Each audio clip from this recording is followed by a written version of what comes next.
राधे राधे बहनों, आप सभी बहनों को हलखष्टी की ढेर सारी शुभकामनाएं। और हलखष्टी माता आप सभी के ऊपर और आप सभी के संतानों के ऊपर अपना आशीर्वाद बनाए रखें, यही मेरी प्रार्थना है। बहनों, इस साल यानी कि 2024 में थोड़ी सी कंफ्यूजन है कि हलखष्टी का व्रत किस दिन मनाया जाएगा। पहले तो जान ले कि हलखष्टी व्रत क्या है। हलखष्टी व्रत, जिसको ललही छठ के नाम से भी जानते हैं, कहीं कहीं हल छठ के नाम से भी जानते हैं, तो यह व्रत अपनी संतान की रक्षा के लिए किया जाता है।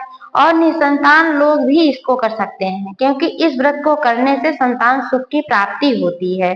और इसके करने से संतान के अलावा घर परिवार पर भी माता की कृपा बनी रहती है, उनका आशीर्वाद बना रहता है।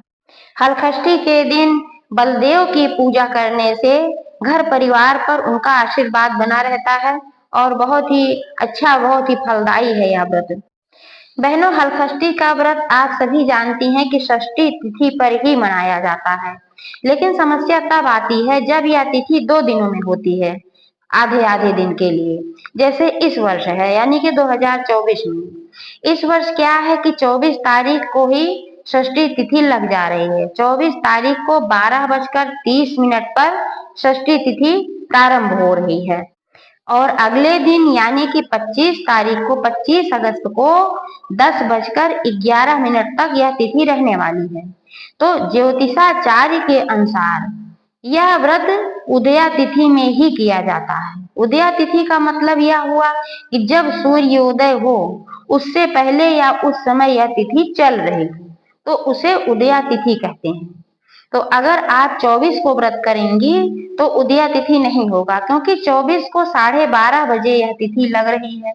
और 25 तारीख को जब सूर्योदय होगा उससे पहले ही यह लग चुकी होगी, क्योंकि एक दिन पहले ही लगी है।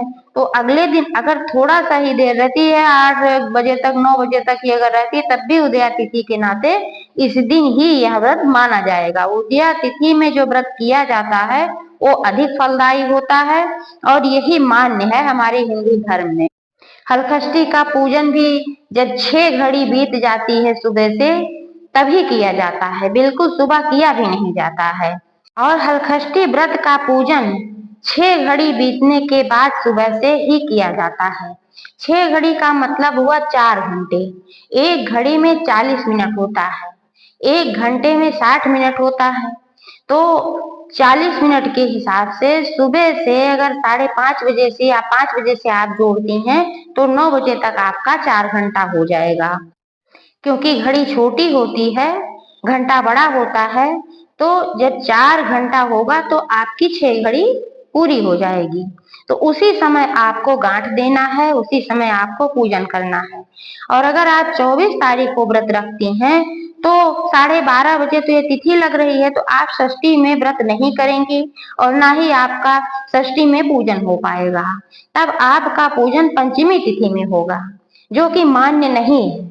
और अगर आप 25 तारीख को व्रत करती हैं तो यह उदया तिथि में है, और उदया तिथि का व्रत बहुत ही फलदायी होता है। ज्योतिषाचार्य के अनुसार ये सारे व्रत जो होते हैं सभी उदया तिथि में ही करने चाहिए। व्रत त्योहार उदया तिथि में किया जाता है, तभी फलदायी होता है।